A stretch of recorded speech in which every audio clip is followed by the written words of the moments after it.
All right, so Rocky, why don't you go ahead and introduce yourself and let everybody know about your sale, what your core business is as well. I think it's important for people to understand where we're trying to take the company. He's the CEO, but he's a coach that he and Rocky know each other from another mutual friend.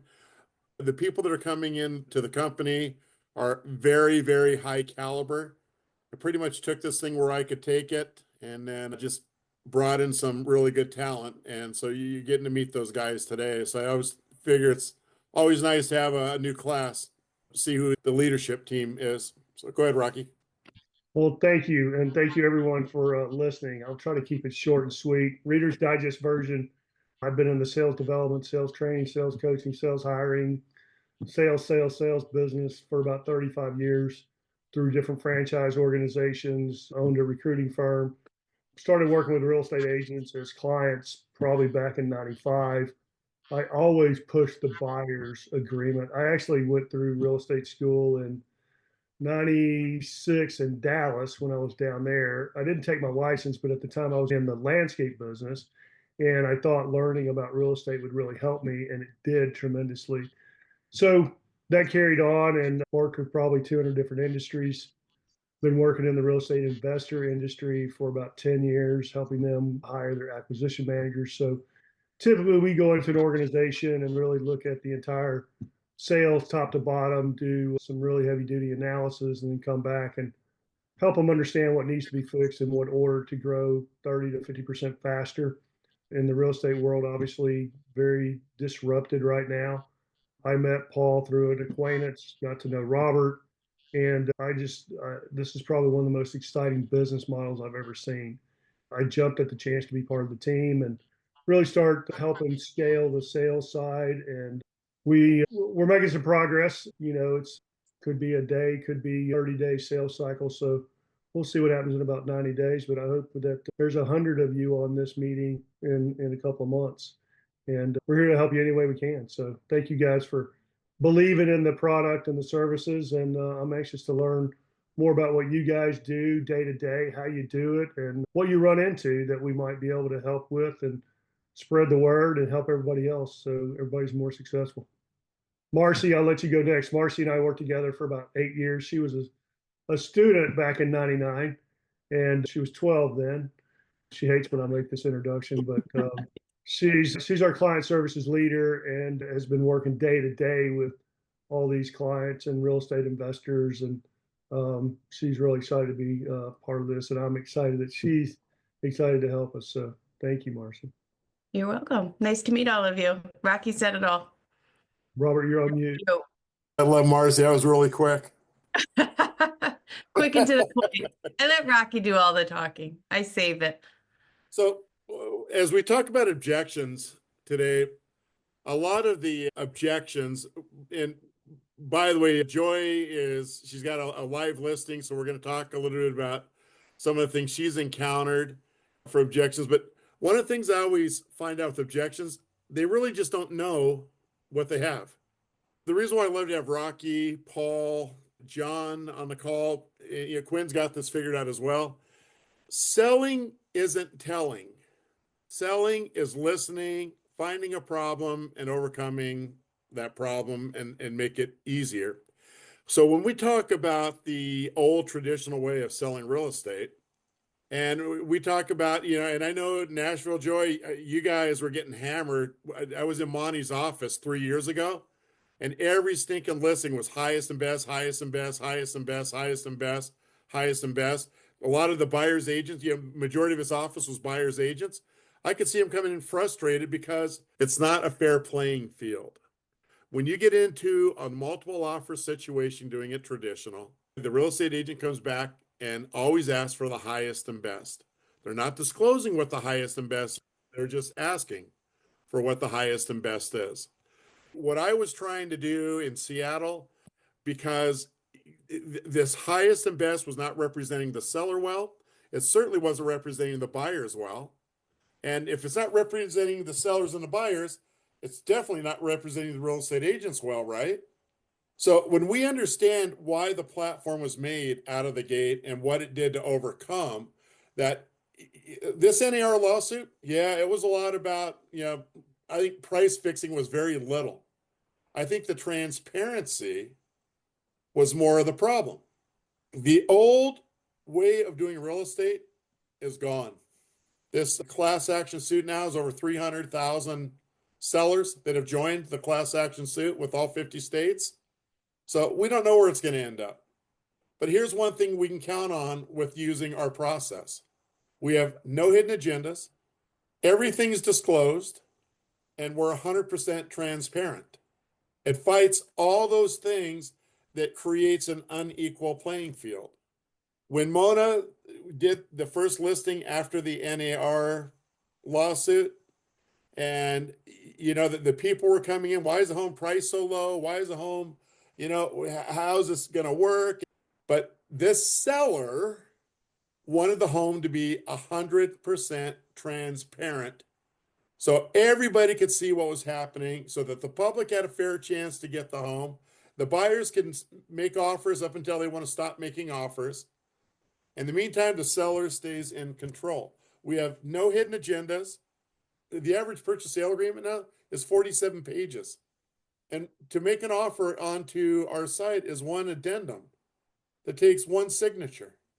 Objections generally come, but if we know the history of the company, we know that this whole thing was about a level playing field for everybody. And we also know too, because we're allowing the marketplace to decide what the market value of the home is, hey, we can pull up CMAs all day long, but we don't find out the real value of a home until we show it to every buyer that's available, right? Because whatever the buyers are willing to pay is actually what that market value is. And one of the things we find out on our site is by making it transparent that we don't do a very good job figuring out the market value. Because when the events run, we're exceeding market value in anywhere from 5 to 25%. So if we understand the dynamics of why this was built, and again, this wasn't built yesterday, right? It was built, we started back in 2015. We're on a 10-year history of this. We're not a brand new company. We've run 1,000 transactions through this, and we've saved our sellers close to $5 million in commissions. But you know what the beauty, when we can say a statement like that and be bold about it, you know what the beauty of it is? The 5,000 we save the sellers paid the agents. And we've got declining in Seattle, I'm going to say, we've got declining commissions to buyers agents right now. In fact, the MLS just sent out something, 16% of the sellers are not offering buyer commissions. And keep in mind, we're the Wild West. We can still business as usual. I can still post a buyer's commission paid by the seller, my MLS. Most of you can't.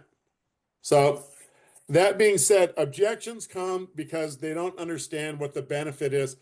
Never forget the with them. Everybody wants to know what's in it for me, what's in it for me, what's in it for me. A little review, buyer bucket pools. When we have a single family home, that everybody, like our home in Seattle that Mona did, $800,000 is the average price of that home. Every buyer can afford that home. It was, a 3-bedroom, 3-bath home. It had something for everybody. That's 100% buyer's bucket pool. Then we go to the exact opposite of that, and we take the home in Seattle that's 400 square foot, a studio with a Murphy bed, a full Murphy bed, no parking spot on it. And what do you think that buyer's bucket pool is? Probably nothing, right? Yeah, a 10 would be gracious. But everything that we do has got to be priced according to what that buyer bucket pool is. Market conditions always prevail. We're not a magic 8-ball site. Just because you put it on site doesn't ensure success. We still have jobs as real estate agents need to do. The more people we can get into an open house, the more people that recognize that they see all the competition, it makes your life as a listing agent much easier. So Joy, that being said, let's talk about your house. You'll be the first one. All right. What do you want to know? Amy, do you have at the open house? Well, about 20 couples. Okay. And you were in contract at 320 and it fell out because of financing. Right. Okay. And then had you kept it listed that whole time? We listed it up until the end of December, and then we took it off the market since the first of the year. Okay, so when you put it back on the platform, it cleared out? Cleared? I think so. And it's your home, it's your daughter's home, right? Or you, Co-sign on it, so it's part our home. And we use it as an Airbnb right now. can you tell everybody the size and square footage of the home? It's a 2-bedroom, 1-bath house, 810 square feet, and it's in South Nashville. So it's in a kind of transitioning area, I guess I would say. Up the street, there's brand new homes, but there's also industrial right down the street too. It's kind of a mixed area. It's probably 10 minutes from the airport near And Berry then Hill. what do you owe on the property? She owes 303. That is the biggest sticking point. 303. Okay. Yeah, she bought it in 2022. Well, we bought it together for 325. And I've only owned it since then. And then yeah, so we owe currently like right around 303.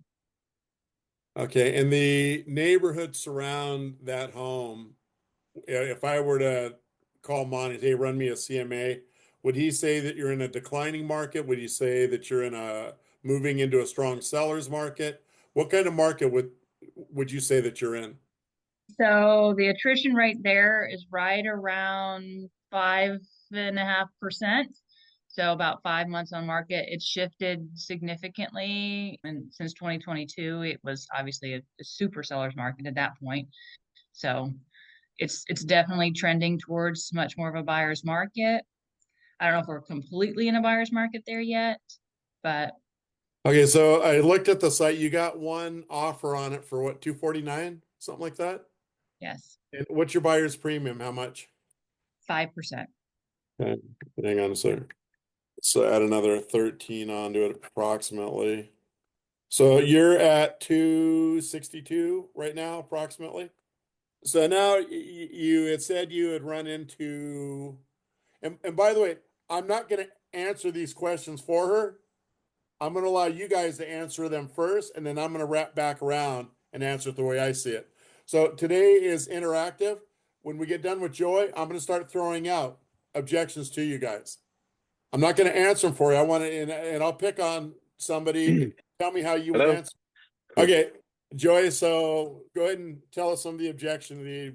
I think our biggest objection, other than just different things that people, when they came through the house, didn't like, some just said, oh, I didn't like the busy, it's on a, I wouldn't say, I mean, it's a semi-busy street. So there were some people that say that. I mean, just general objections about the house, maybe it's too small. As far as the easy offer is concerned, I mean, I had certain objections from agents, again, just not familiar with it, confused, some pushback and being like, well, why are they doing this? Like, oh, I don't know anything about that. So that's just an auction. And so, I think I went through those pretty well. I mean, I had a couple of people being like, well, can I just send you an offer? And I was like, no, we're putting it through the site. We're doing that for a specific reason because we want to have complete transparency and we want it to be accessible to everyone. It's a super easy process. I mean, I had one agent being like, I just don't want to have to do all this. And I just pushed back and I'm like, what specifically are you having trouble with? And they didn't answer. I told them, like, it's so simple. You just go on there, you literally submit the pre-approval letter, you fill out the addendum, and you place a bid. I'm like, if you can order from Amazon, you can absolutely do this. Like, this is just not a problem. And I even told agents, I'm like, if you are having a hard time with it, you can send me the offer and I'll work with them to get it submitted. But I think our biggest roadblock right now, it seems to be, is I'm having a lot of people that want to make an offer on it, just do not, I don't know if they haven't discussed with their agent, but their max is like 260, 265. So they're like, oh, well, we came in to see this house, but we don't even have a real possibility of even making an offer on it. I had an agent that made me an offer for 230. I was like, well, and she's like, our pre-approval only goes up to 250. I'm like, okay, well, that's not going to work. And same thing with even the people who offered the 249. I called back the agent and I was like, that's a little lower than the seller's willing to accept. Can you? And she was like, no, our max amount is 260. So that was my main concern is I don't know how to handle objections with people. It's good, you get a lot more people when you lower the price, but then it just seems like a lot of those people in those buyer bucket don't have the leverage to move up in offer price. Like their Okay. max are in the 260, 270 maybe. So even if they got into a bidding war, they're automatically out because they just can't. You're absolutely right, but you know what? They prime the pump a lot of times for the people that will end up buying that house. They're not your buyer. They're just starting the process. See it every time. And I always encourage all those people to put in their bid because they get excited about it. Other people get excited. That's good. Yeah. I'm just saying, I'm just running into, I mean, I called everybody who came to the open house and we were supposed to get another offer, but I haven't seen it come through. So let me ask you this. The objective is to get, how many did you get? You said you had 20 people or 20 Correct. couples? Yes. The 20 buyers in there? And when you had it listed before, how many buyers did you have come through it? I mean, total, the whole time it was on the market, probably 10. So we did it, we doubled that by lowering the price. So no investors, nobody looking for rentals, nobody, there wasn't anybody else that, I guess not. I mean, so I put it on I put it on Facebook Marketplace, ran Facebook ads for it, and I had a lot of inquiries. I had a ton of people being like, oh, I'm interested in this, I'm interested in this. And so I advertised the open house, put out flyers. I don't know, and maybe I'm happy to say I needed to do something better there. yeah. All right, let me ask you a question. This is John Freilich. How is the house working out as an Airbnb for you? Is that profitable to do that? So during the winter months, it's a little slow. The fall was very busy, and the spring, we were already booked. We have March completely booked, April's halfway booked out, and May and June we have bookings. So because it's only 10 minutes from downtown, it's a pretty good option there. I put it on investment, like there's a bunch of Facebook investment sites. I put it on there. And I was surprised I didn't have more investors interested, but The reason I ask that, the two things that stick out to me, and there may be more. First and foremost, it sounds like you bought the house during a seller's market absolutely. and things have changed. In this market, you overpaid for the house. Maybe back when you bought it, it was a fair market value, but in today's market, it's priced on the high side.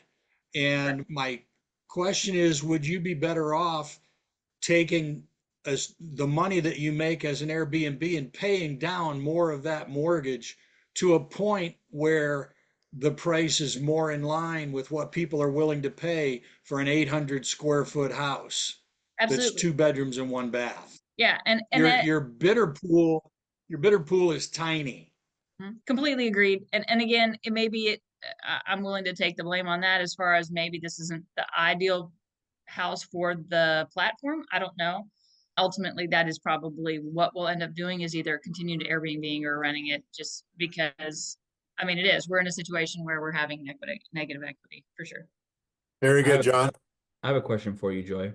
Sure. So this neighborhood, you said that there are some larger houses coming in. Would you say this is more of a working class neighborhood in general? So it is really hard. It's very much a transitioning neighborhood is all I can say. Like I said, down the street, there are new, which is called HPRs. It's like the tall skinnies that have sold for $650. And some fully renovated houses have sold for $400 or $500. But then you do have, our 2 houses down.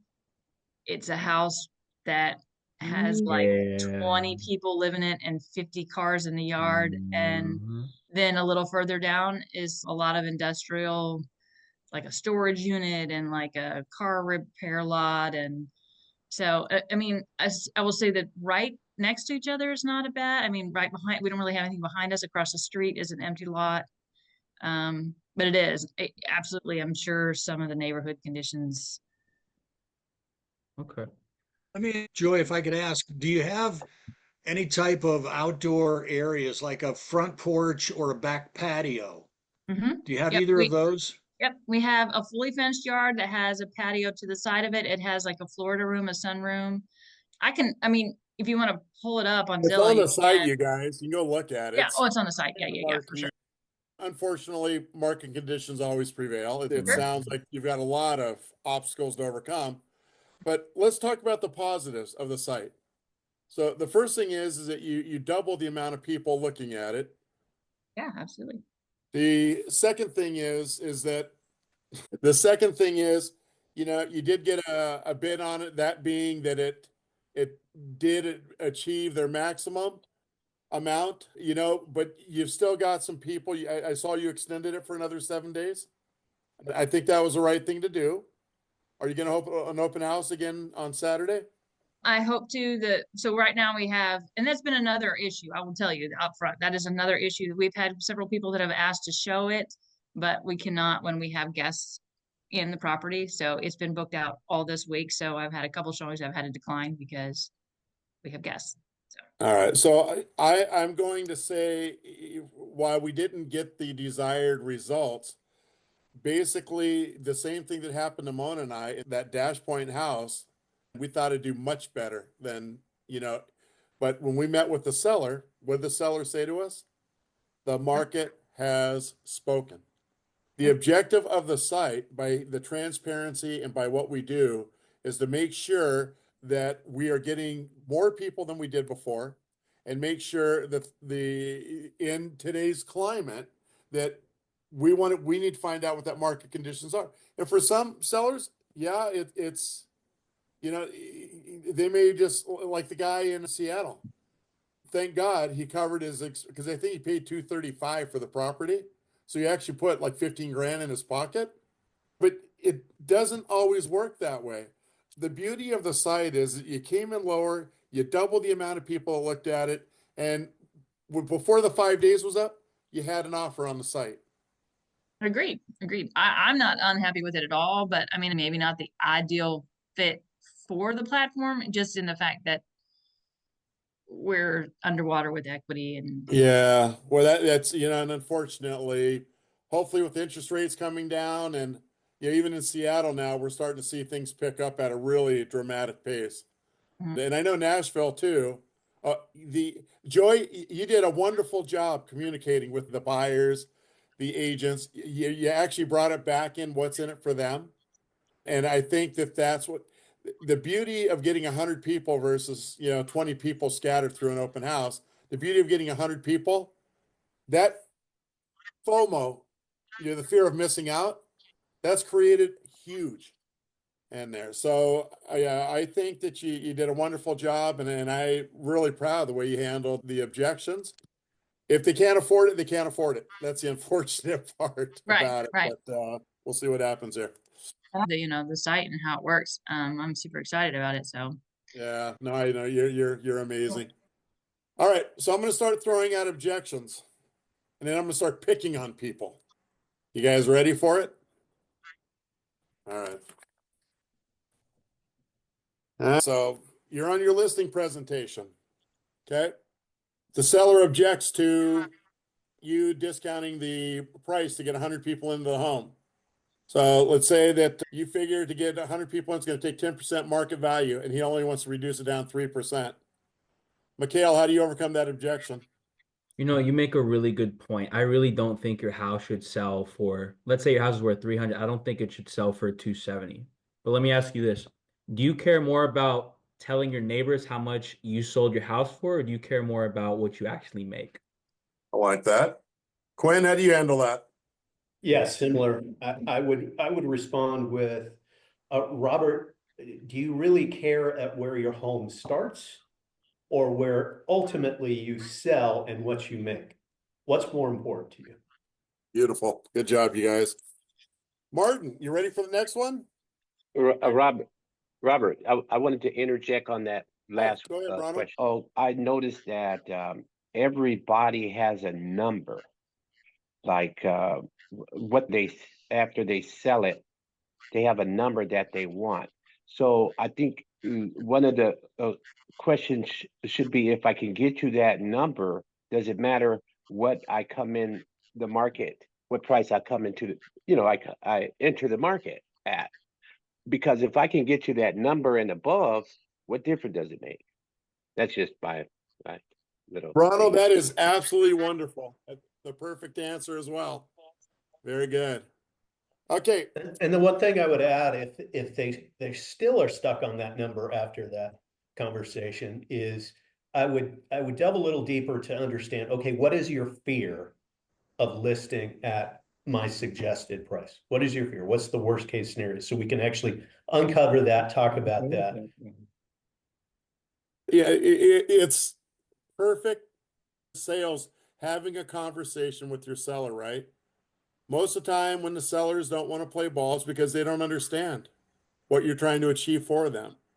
And all those answers were right. And a lot of times I come back to the owners that don't want to play ball and don't want to get down the price. Well, all right, so we got a $500,000 home. Basically, what you're telling me, you want me to list it for $490. Now, Mr. Seller, I know you're not a real estate expert like I am, but let me ask you this: how many people you think I'm going to get in that open house? Well, I think you're going to get like 5 people. Okay, so we've already talked about the sciences behind it. If I get 5 people, how many offers can I expect? Exactly. So you got to deal with their fear. You got to find out what their fear is, and then you got to find the fear is not selling the home. And if you don't do your job, you may not sell the home, but you got to give it the best chance you can. So wonderful, you guys. Martin, here's a question for you. You ready? Martin Matthews. Yes, I'm ready. Robert here. Okay. I put the home on the site for 5 days. And 3 people at the open house, no offers. What do you do after the 5 days are up? Put it on once more. Okay. How long? I would try to lower the price. I think all of the suggestions you had were all good for lowering the price. I would try that.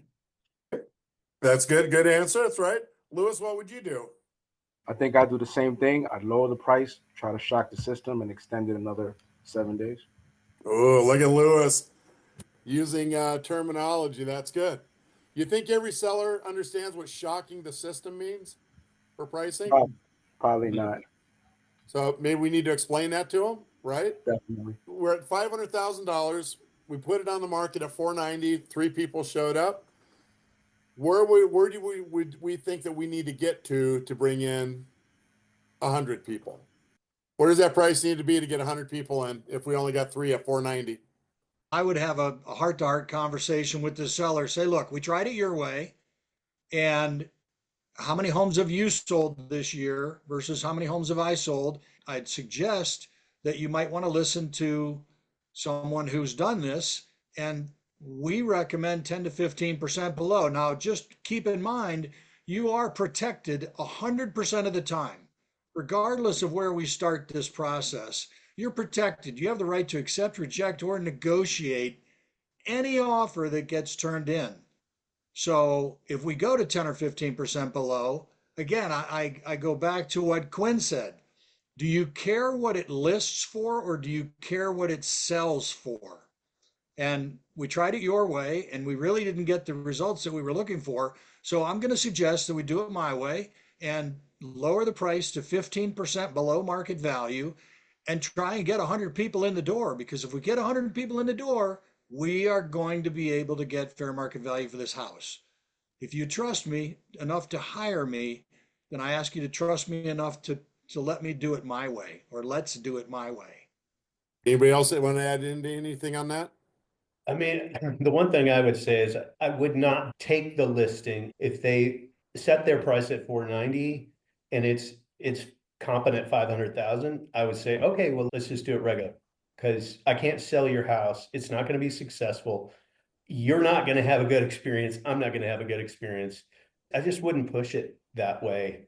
And I would bring them back to the results I've had to be able to say, like, we've got to price it right from the beginning. But it needs to go down, in my mind, it needs to go down to 440. So can I ask you a question? Price it. Yeah. Great stuff. in order to really overcome their objections, are we really finding out what is the core, fundamental, compelling reason why they're selling the home in the first place? Objections really can't be overcome because it's their objection. They have to overcome it. Yeah. And if I'm telling them how to overcome it, then they're not overcoming it. I'm creating a barrier in our relationship. And the best way I've learned, and from people a lot smarter than me, is to ask questions and not tell people. Mhm. But when you hear the objection, well, I'm not listing my house that low. That's crazy. I appreciate you sharing that with me. You must have told me that for a reason. That's it. You don't need to go into a diatribe about why we're the best agents in the market and why we're going to help them. So objections are a sign that we didn't do a good job asking the right questions along the way, and we're trying to close too quick. Does that make sense? So I don't know if that helps anybody, but anytime you hear an objection, it should be a signal to you that you missed something in the sales process and you're presenting too early. Because you don't get objections from people that are ready to buy. And once you've done the presentation and you've gotten them all the facts and they truly understand, the simple question should be, do you want my help? If you want my help, then this is how we're going to do it. If you don't want my help, or if you don't want to do it that way, then you don't want my help. Good luck. And take it away from them. And then they may come back and ask you some questions. And I'm not trying to apply this to every single scenario out in the marketplace, but as a sales coach, so I hope that was helpful for somebody. Yeah, for the house I'm gonna do in Fort Myers Shores, I actually looked into the market and I showed them the numbers. So there are 94 active listings. 32 of them are in the tax bracket of price range between 220 and 350. I said, well, we have to beat your competition. So here's what happens. We have 32 homes that we have to beat in order to sell your house in a week. Out of those homes, there are 6 that are 3 beds with a den. So your house has an advantage in that way. And out of all those homes, every single one of them is priced at their fair market value or above. If we want to win and we want to get 100 people to your open house, we have to price it low so we can beat them. That's how the science works. 100 people to get into the open house, 10 to 25 offers. And from those offers, we can get 2 to 3 people who will fight to the death. That's how it's worked for the 1,000 transactions on the site. Yeah. The psychology of the buyer's frenzy. Love it. Very good. Yeah, you guys understand that these people that are coming in, I mean, they're rock star how to sell a product. Like the information Rocky gave you. People are paying him hundreds of thousands of dollars to learn this information. By you guys signing on and by you being a part of the Easy Real Estate platform, this is a leadership team that we brought in. And you guys have access to all these people. How cool is that? Because we can always get better at what we do. Always. But what I love about Rocky, this is just a dialogue between you and the seller when you're in your listing So let's move beyond the listing presentation now. And let's deal with the fun one. And Joy, I don't know if you dealt with this on yours when Mona had done her open house. She didn't have this. My buyer is not going to pay the commission.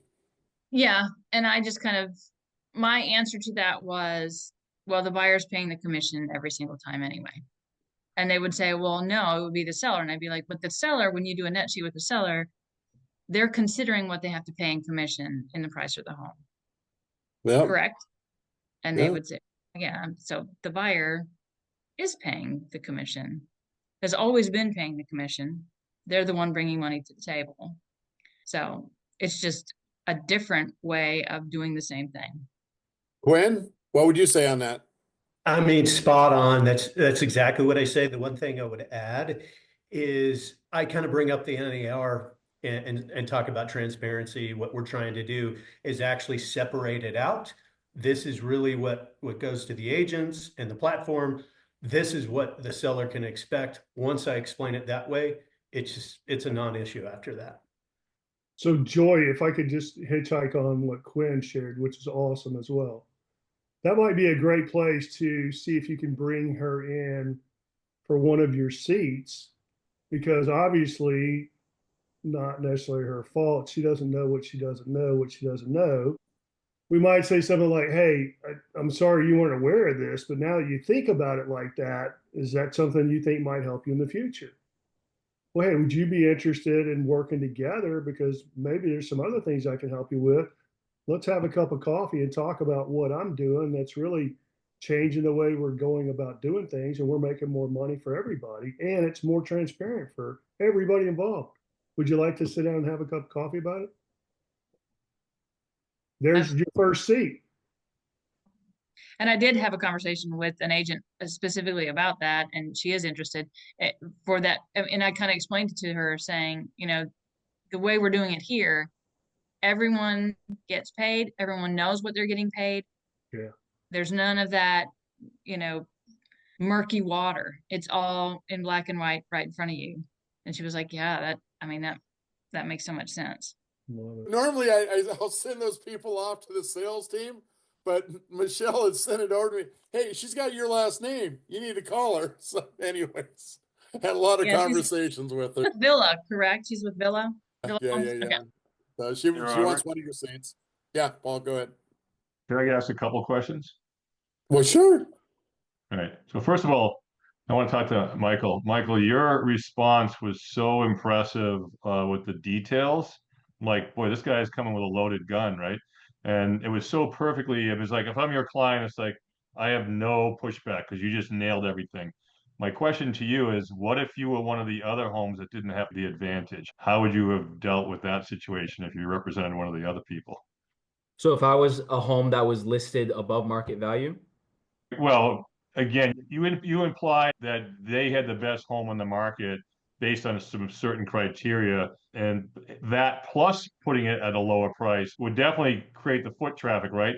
But what if you didn't have the advantage? How would you then convince the customer? I mean, you're probably going to say something similar, right? But you didn't have the advantage as the home that you're representing right now.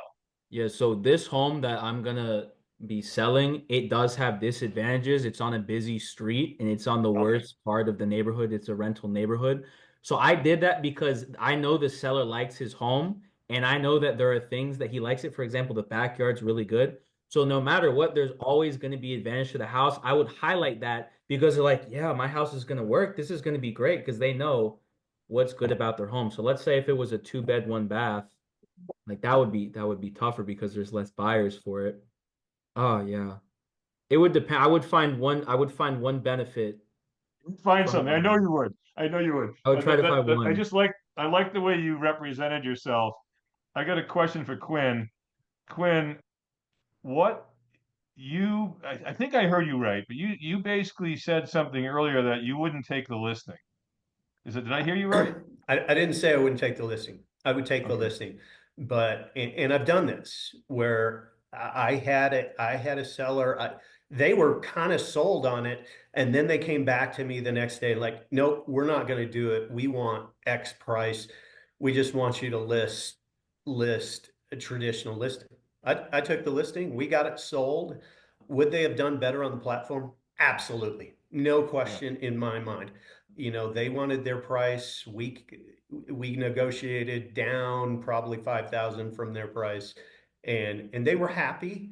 But if we'd gone my way, they would have been happier. But they were just a client that they were really finicky. Like they just cared about that starting price, and I couldn't get them off it. So this is where I was going to get to, because I thought I wasn't sure if you were going to walk away or not, but is there anything about this platform in this program that Robert created as a very new and curious guy to the real estate industry, noticing that it was really kind of obscure and it wasn't smooth, nobody was really happy, right? So he changed every step in the process.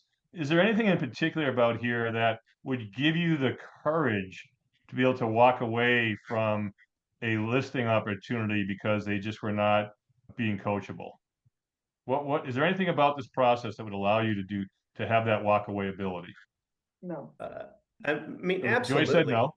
If I don't feel like I want to work with a client, I feel free to walk away from client because Okay, so I put a about lot of effort into a listing, and if I feel like, hey, they want $1.8 million and they have a $1.4 million house, and I know they're never going to come down, I'm like, I don't have time for that. Like, I'm not okay, going to waste so my time. but is there anything, so you might do that in general, you might have done that anyway, right? Absolutely. Is there anything about the EZ process that gives you more confidence to, like, if you have a goal of doing, 50 homes in a year, and it's like, boy, if I walk away from 10% of them, I'm not going to hit my goal. But with Easy, I'm pretty confident that I'll hit my goal anyway. Is there anything about the process that gives you that kind of confidence? I guess I don't really look at it that way. I'm looking at every individual opportunity for the opportunity it is. So to me, this is my unique selling proposition. This is why I'm the guy you That's should what I go was. with in Reno.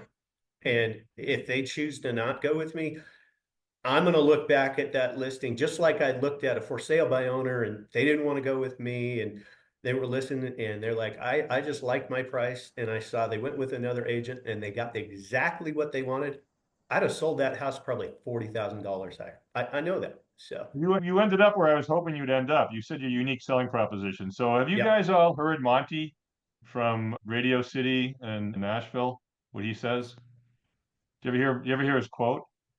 So No, I he's don't done think so. over $1 billion and over 1,000 homes, $1 billion in sales, and 40 years in the business. And he says he's never seen a unique selling proposition like this in the history of real estate. So what I was trying to do is I was trying to see if you guys are seeing it the same way, that the USP and the call to action is that powerful. Absolutely. Who else can list a home for a 0% commission? There you go. That's what I'm digging for. Who else That's can what I'm You want to do a little bio, Paul, of who you are? Sure. Well, yeah, when I was younger, I didn't know what I wanted to do, so I couldn't hold a job. And because of that, I touched a lot of different industries and a lot of different things. But then I ended up becoming a turnaround guy. And I used to go into troubled businesses and turn them around. And I learned what most of the problems were and it didn't matter what industry, right? It usually came down to leadership and then not understanding your strategy and your pricing model and not knowing what your constraints were. And so then, but being a turnaround guy, I was always working myself out of a job, and I said, well, this is not a very good business model. So what should I do? And 15 years ago, I started coaching. I basically time shared myself, right? I'd rather have 10 to 12 clients that if one graduated, I wasn't out of work. With the turnaround world, I'd be out of work. My family didn't appreciate that. So I've been doing that for 15 years, and in the last couple of years, I picked up a company that buys homes for cash. I picked up a property management company that has over 5,000 doors that they do property management for, and their core customers are real estate investors. They have a bunch of agents on their team, and that one of their biggest problems is they're only getting 15% of the investor churn. They should be getting a lot more than that. And this unique selling proposition is going to allow them to do that because investors are tight with their money. They don't want to have to pay commissions if they don't have to. And if they can push it to a buyer's premium and follow this process, of course they're going to do that, right? And then I have another client called Homes for Heroes. Their whole business model is based on, helping the people who are considered in the hero industry and giving them a break when they're buying or selling a home. The last one was Robert and Easy Real Estate, which I fell in love with when I met both him and Mona and the whole business model. And so I've been all in since September. So that's why I'm here and I'm loving it. It's a great opportunity.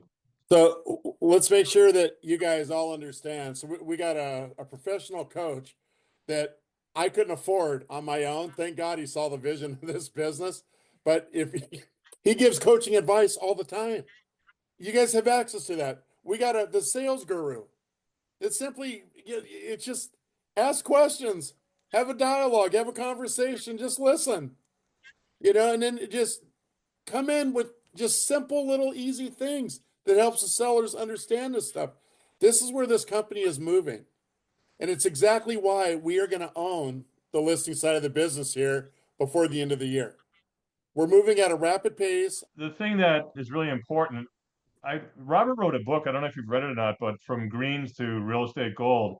I highly recommend you read it because he breaks down his journey through the real estate process, like I talked about before, and how he looked at every single step and said, how can I improve it? And when it came to commissions with the seller, you know, thinking they've got to take their home price and pump it up 6% to cover the sales cost, and then have it sit on the marketplace for months at a time and not get any foot traffic, it's just a bad business model, right? And he said, well, what if I can reverse that? And so he combined the whole psychology of selling, the one and done open house, and the buyer's premium as three key steps in the process to creating this, make this happen. But then the most valuable step of all is transparency, right? And so the consumers have been begging for it. They've been demanding it, right? They just didn't know how to do it. He created a completely transparent process. So, and this was way before NAR ever, you know, raised their ugly heads about this whole class action lawsuit that happened. He started this in 2015. That law wasn't, they didn't lose, NAR didn't lose that or settle until August of last year, which was almost 9 years later, right? So he was way ahead of the game with his vision, and it's all about transparent transactions or transparency on demand, right? That's the new category. That's the way the real estate industry is moving. And his whole process allows us to do that. I think we're the only ones out there, and we intend to really drive this thing through the industry and really change the industry for what I like to say is a fair exchange of value, right? What I interpreted when I saw Robert's model, I said, everybody wins. The seller wins, the buyer agent wins, the seller agent wins, and the broker wins. Everybody wins the way we set up our model. So that's like, I'm in. Let's do this thing. Now we just need to spread, you know, shout it from the rooftops and get more people involved. That's where we are right now. So Hi, Michelle. Are you from Renters Warehouse? No. Oh, I'm where an are you from? I'm an EXP agent in Arizona. Okay, great. Well, welcome. Thank you. Another objection. We're talking about it before I went on my rant, Michelle. We were talking about objections. So I'm off the podium. I am going to start this with Quinn, and everybody's going to get a chance to answer this. What's the advantage of doing the one and done open house? Quinn.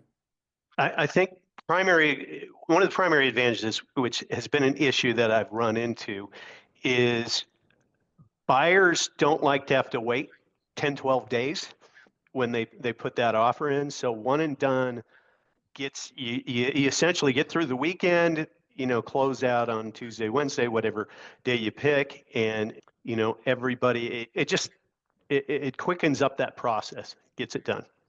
So, and I'll ask you one more. You guys get ready now because everybody's going to get a chance to answer this. Do you let people preview the home before Saturday? I did on my first one. I haven't since. I'm kind of debating if I do a one and done on whether I should do that. So I love the same client to come through 3 times in a house and fall in love with it. So I'm probably open to it at this point. Mikhail, what's the advantage of the one and done open house? Yeah, I mean, it sounds a little unbelievable that we can just have one open house and we get your house sold, but it's all about scarcity. If we have people come in on 2 days, we're going to have to do 2 weekends because your house is in a very strong buyer's market. But if we can have 100 people see 100 other people going through their open house, what's that going to do to the price of your home? Awesome. Are you going to let people preview your homes before Saturday?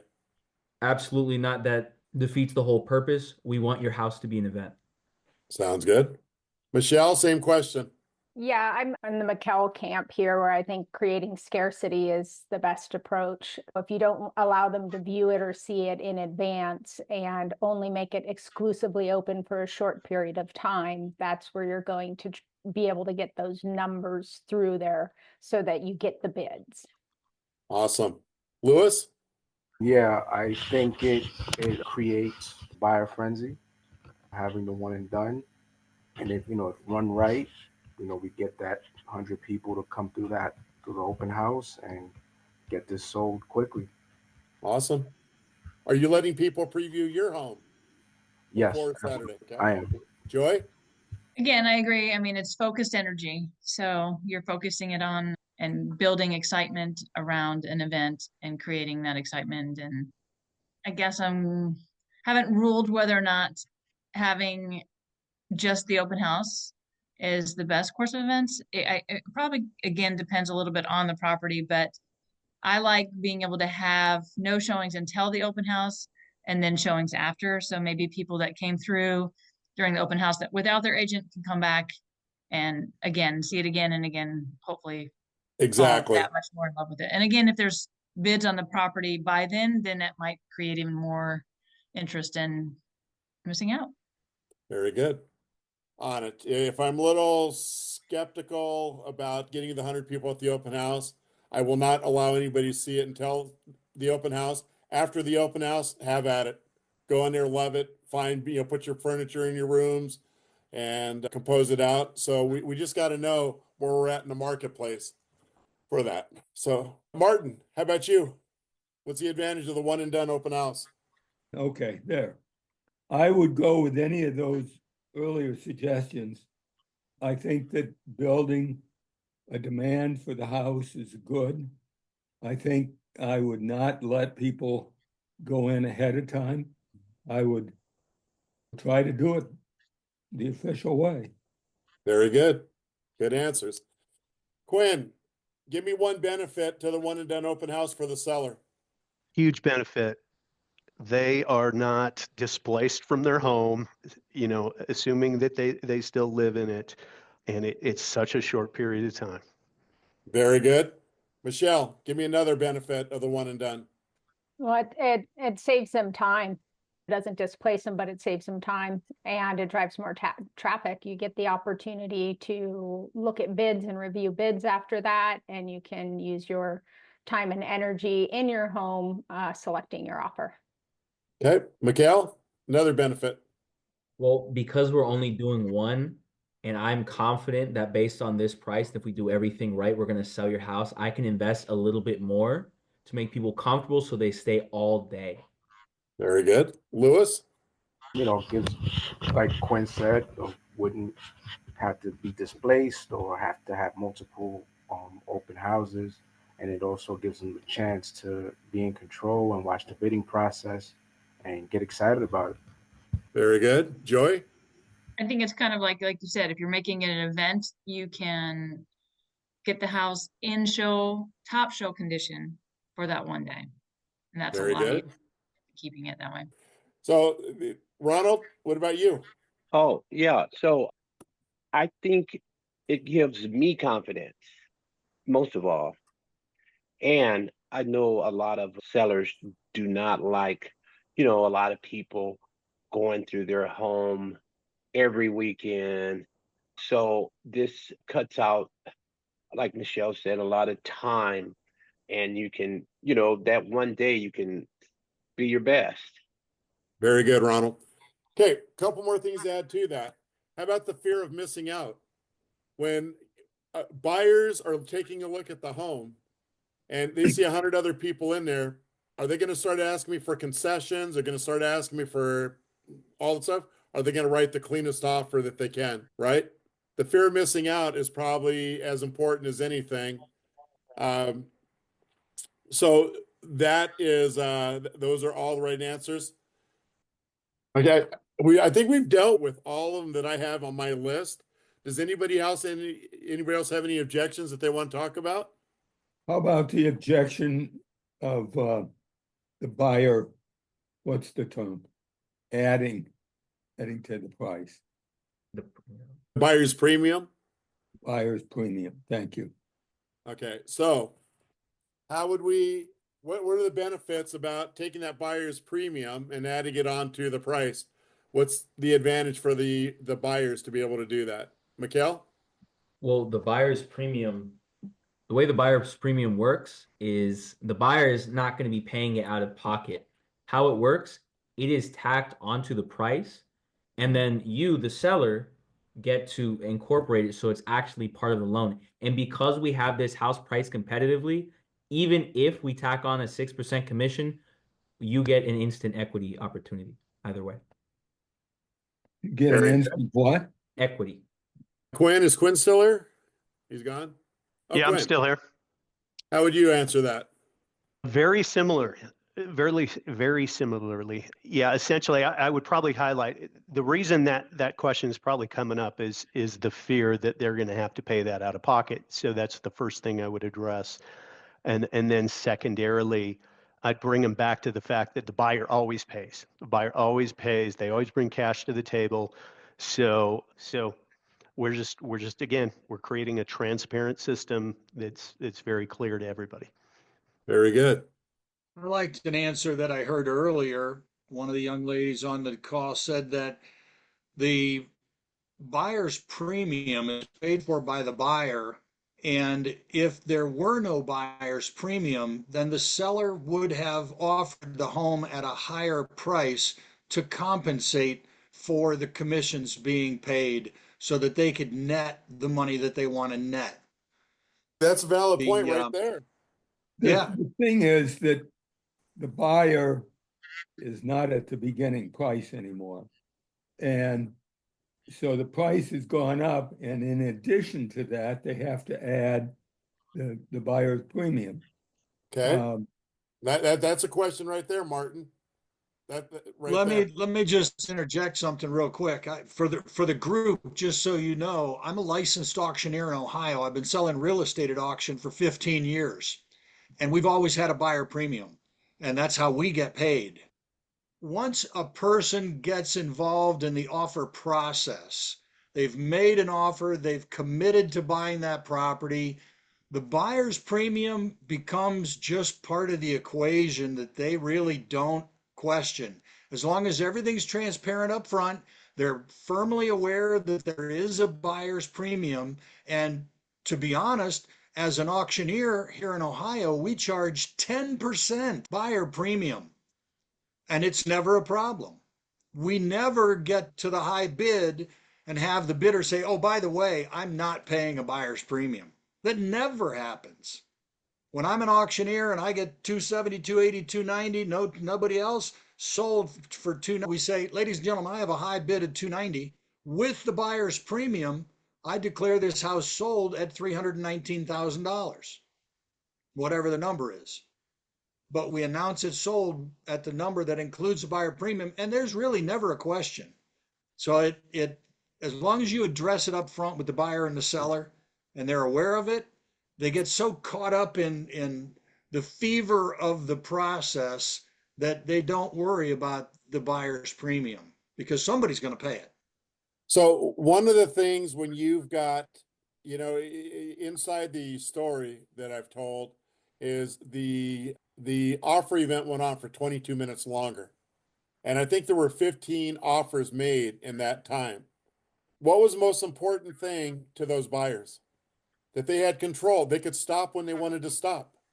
They didn't have a gun pointed at them. They didn't have to guess what it was. They saw it in live time. When you start understanding what the transparency does, not only for the seller, the beauty for the buyers is they go as far as they can, and then they may run out of financing. They may run out of, they just don't feel comfortable with the price. The buyers stop when they want to stop. They're not relying on their agent to give them faulty information about what the home's worth. The buyers decide what the home's worth. And that's the beauty of transparency. Go ahead, Ronald. Which question? Yeah. So quick question on the buyers. When you take a listing and put it on the platform, let's say it's up for 100,000. Do I list it for 106,000, or do I list it for 100,000 and then on the buyer's? So next week we get agreement, into the addendums, mm-hmm. and we'll go through all of that stuff for you from A to Z. But the addendums explain exactly how the buyer's premium work and how the buyer's premium is paid out to the agents. Okay. So let me see. I had one more point about the coming back to the buyer's premium. One of the biggest, in fact, an attorney told me last week, when we were explaining to him what we were doing about the transparent process, he just bought a home, or he was trying to buy a home, and they went through this. He's in San Diego. They went through this massive highest and best offer crap. Then he turns around, and when the home closes, he goes to find out what the home closed for. His exact words were, I would pay $50,000 more to get that home. So how fair was that for the seller? How fair was that for the buyers? And that never happens on our site. Hey, Robert, have you already told the story about the attorney who was the title agent down in Florida and when she said it was a game changer? You know what I'm talking about? No, I don't remember the story like you do. You were in the meeting. She's a title attorney down in Florida. Do you know Integrity Title, Mikhail? Yeah, I spoke with them. So anyway, her whole thing is that this is a fair and even playing field, and they became enterprise owners too. They bought 10 seats to give to the brokerages that they work with. But there was something else I was going to say about the commissions. Oh, who gets screwed the most on a highest and best event? I'll tell you who it is. It's the buyer's agent. How many times can a buyer's agent go with the highest and best unfair playing field, make offers for their buyers and not get the home before their buyers say, you know what? I've made 5 offers on these 5 homes I wanted to buy, my dream homes. I'm going to go find another buyer's agent that can get me that home. And we all know, my wife being one of the best buyer's agents that I know, takes them out to lunch 5 times. She's driving them all over hell and half of Georgia. She's advising them what what they should do and all this stuff. If they had access, don't ever forget her words. With one little finger, you control the price you want to pay. You don't need to worry about anybody else. What is the maximum amount that you want to pay? With your little finger, you can make that happen on our site. And the crazy thing is, even if you win the house, you don't know if you actually represented your buyer well, because you might have told them too high. It's crazy. Absolutely. Quinn's got he interviewed his buyers after one of his homes that he double-sided. And even after the home closed, after he interviewed them, the lady is just going, she goes, there was a point in time where we had to decide whether we're going to lose this house over $20,000. And this lady just looked, she told them, honey, get in the car. We're heading up there. Can they get up there? We're not going to lose this home over $20,000. The offer even ends. And oh my God, it was priceless how happy she was about the buyers. Listen, you guys, transparency is where this real estate world needs to be. This is a fight that we all have to do together. This isn't just about me. It's not about Paul. It's not about any of it. This is a fight that we need to hop in together and know that we are giving our buyers and our sellers the best representation that we can. And the beauty of this, with the transparency, it works for the public and the agents better than anything out there. This is always, for me, the funnest class that we do, because there are so many varying opinions about how to do things. And there's not the wrong answer is if I don't listen to who I'm talking to, if I'm not asking questions, if I am just dictating, I'm telling, that's the wrong approach. Let's find out and make sure they understand what we're doing for them. And you should walk with 100% of your listings. What's that, Mikhail? How do you handle the appraisal objection? So you think, oh, you can sell my house for more than market value? That's great. But what happens if it doesn't the first appraise? thing I'm going to say by saying that is we've had homes go up $300,000, and you guys have all heard, through this class, because there was 2 agents that were bidding on that home in Florida, went up $309,000. Every home out of the thousands that we've done, not one of them's had an appraisal gap. If I have 100 buyers at that open house, and I've got 10 to 12 of them making offers on that home, because I know all their financial conditions. Do you really think I have to worry about an appraisal gap? They'll come up with the money. Yeah, there you go. But if I only have one person show up and that one person makes an offer, like in a traditional manner, what do? If you only get one person at the open house and you end up in contract with one person, you got to get your negotiating boots on and negotiate it out. The beauty, and that's where I'm saying the power of 100 people is we don't run into appraisal gaps. We don't run into inspections. We don't run into anything that's going to muck you up the process down the road. When we go into contract, we know that pretty much it's going to be done that day. That purchase sale agreement, It's without any crap. And that's the beauty of the One and Done website. The people that go through this master training, for the most part, they're in contract within 7 days after listing the home. The people that don't go through the contract, they may be 20, 24 days, 25 days. If you get the people in and they don't make offers, market conditions prevail. You always know where the market condition is with being able to get more buyers into the home at once. And that's what we do all day long. So that being said, I can't think of anything else. Again, I want to thank you guys, Paul. It's always a privilege and a pleasure to have you, the leadership team in. By the way, this is the first training event that all of them have come on board to introduce themselves. So it went a little bit longer, but you know what? This is the team that you guys have access to. And we're going to Thanks for help you being get here, better everybody. and better and better. Go ahead, Paul. Sorry. I said, thanks for being here, everybody, and wish you all the best. I mean, great. I think the marketplace is heating up, so you should be making lots more money. Thank you as well. All right. Anybody else have anything they want to say before we sign off? All right, everybody, you're a blessing. Thank you for being a part of our team and get in the fight with me. Let's go. Let's get some homes sold and show the people how to protect them. Right? Yes, sir. All right. Take Sounds care, good. everybody. Bye-bye.